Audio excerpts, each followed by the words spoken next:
Assalamu alaikum wa rahmatullahi wa barakatuh.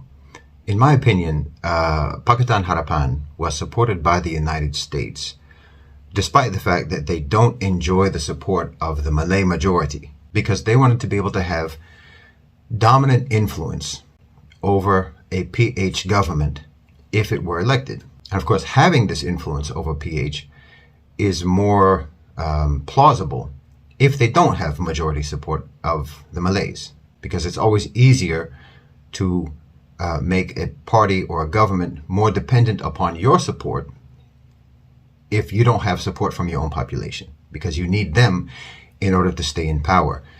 And by needing them, you will be more likely to be obedient to them. So the US generally likes to support unpopular governments.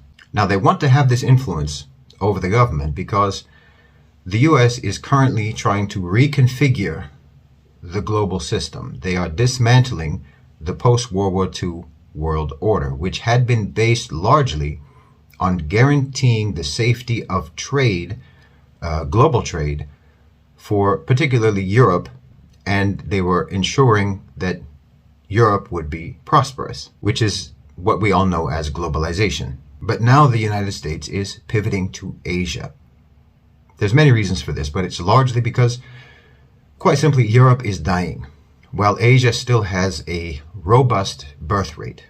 They are producing a growing number of workers and consumers. But the problem is that Asia is naturally and geographically within the sphere of influence of China.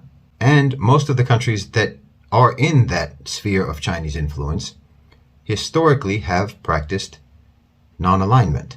They are generally not blindly pro-West nor blindly pro-China, just as in the Cold War period they were not blindly pro the United States or blindly pro the USSR, but they practiced a pragmatic political approach. So this is a problem for America. Most of the countries in the region have long-standing trade and economic ties with China, not to mention cultural ties with China, and large ethnically Chinese populations among their citizenry.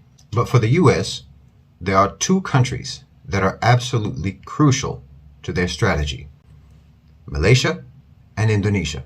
They absolutely want to dominate both, and they want to coerce both into signing on to the American plan for containing China, even if that is completely not in the national interests of Malaysia or Indonesia. And it isn't.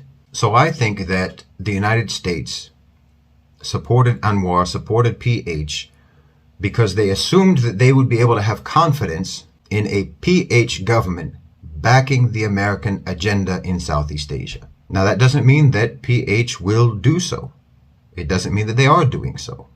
But I do think that that was the Americans' expectation. And there are a few things that you can watch out for to determine whether or not those expectations are being met, whether or not the PHBN government is in fact following the American agenda. For example, look for the government and US-funded media in Malaysia to obsess about racial and ethnic equality in Malaysia, while simultaneously increasing tensions in those spheres. Look for them, the government and government-funded and US-funded media in Malaysia, to marginalize and stigmatize the Malay majority and the parties that they support as being religious extremists. Look for the government to pursue financially unrealistic policies that will require loans in order to sustain them. Look for the government to grant the US increased military presence in Malaysia, whether that's in the form of additional Army, Air Force, or naval bases, or just escalated, increased frequency and size of joint naval military maneuvers in Malaysian territorial waters. Look for the government to either openly or tacitly endorse or collaborate with AUKUS, the Australian, UK, US Security Alliance in Asia Pacific, which is explicitly anti-China. And of course, look for policies that would restrict Chinese trade and investment in Malaysia.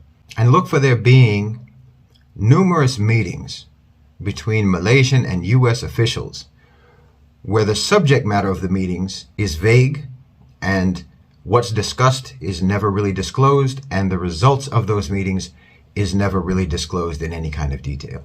Just, we know that they met, but we don't know what they talked about and we don't know what they decided.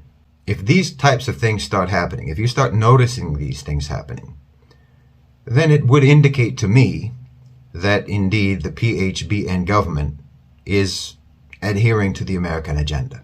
And of course, all of the above, everything that I've mentioned now, all of that applies to the next government of Indonesia as well. Now, I dearly hope that this will not be the case, and I pray for the integrity of the PHBN government. I sincerely do. Because otherwise, not only would this put Malaysia, if they're indeed following the American agenda, not only would this put Malaysia on the wrong side of the growing momentum across the global south for greater independence and sovereignty, but it would also mean that Malaysia is missing the momentous opportunity that is being presented to this region at this particular important pivotal moment in history. I've talked about this several times, particularly in the lead up to the last general election in Malaysia. If Malaysia makes the right decisions in the next 5 years, and literally the next 5 years, that's how small this window of opportunity is, in my opinion. If Malaysia makes the right decisions in the next 5 years, this country can become the economic hub of Southeast Asia. It can rise with the rest of the global south as a truly independent, sovereign regional power, politically, economically, and culturally. But this would mean preserving non-alignment and indeed containing Western, not Chinese influence. It would mean greater partnerships with the Muslim world and the broader global south. This would be a truly successful strategy for Malaysia. But if they make the wrong decisions during this brief window of opportunity, I fear that Malaysia will sabotage its own future. And it would prolong the life of the most violent and the most prolific and the most anti-Muslim warmonger of the 20th and the 21st century, the United States, which would otherwise recede from having dominant influence in Southeast Asia, a region in which, by all rights, it should have no presence. Jazakumullahu khairan wa assalamu alaikum.